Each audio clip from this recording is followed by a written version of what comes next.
I'm Mai Salazar. Here are the latest stories. Commission on Elections or COMELEC Commissioner ROWENA urged local government units or LGUs today to vaccinate election officers and assistants to make way for barangay voter registration. Guanzon said COMELEC satellite offices are open until 3 p.m. only.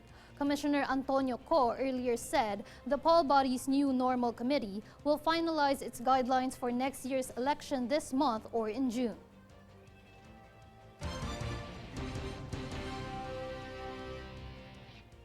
For news on business and economy, the Duterte administration's debt payments went up by more than half in the first 3 months of the year, owing to higher amortization according to the Bureau of the Treasury. Based on the Treasury reports, the total debt service of the national government reached 521.5 billion pesos in January to March this year, an increase of 53% compared with 340 billion pesos in the same period last year.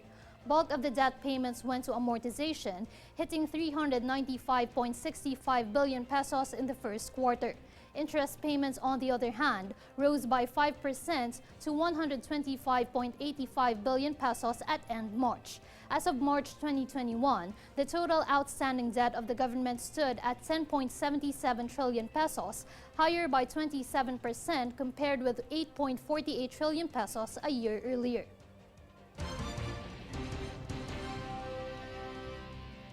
On banking and finance, the Bangko Sentral ng Pilipinas or BSP has drafted additional rules to ensure banks continue to so-called greening by integrating climate change and environmental and social or ENS risk in its key strategies and operations.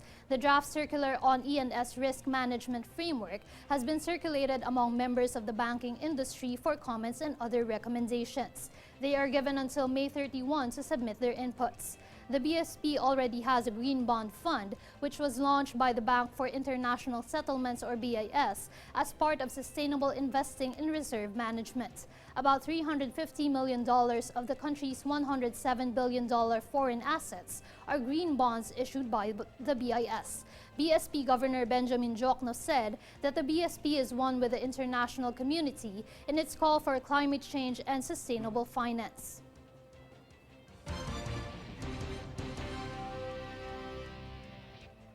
We are your voice for change. We will keep on bringing updates and the latest stories. I'm Mai Salazar. Watch these stories on News Force. Here are today's headlines.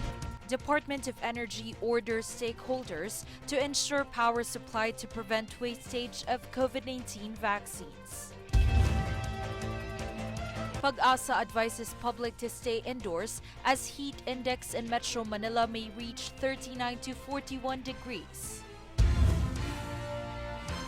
Courts in areas under general community quarantine now open, those in ECQ and modified ECQ still closed. Department of Agriculture to launch National Food Security Summit tomorrow, May 18. Mexico is new Miss Universe. Philippine Bet Rabia Mateo finishes in top 21.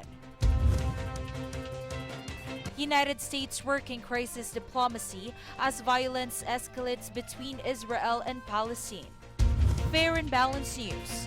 Comprehensive reports that will take you to the heart of the action. This is News Force.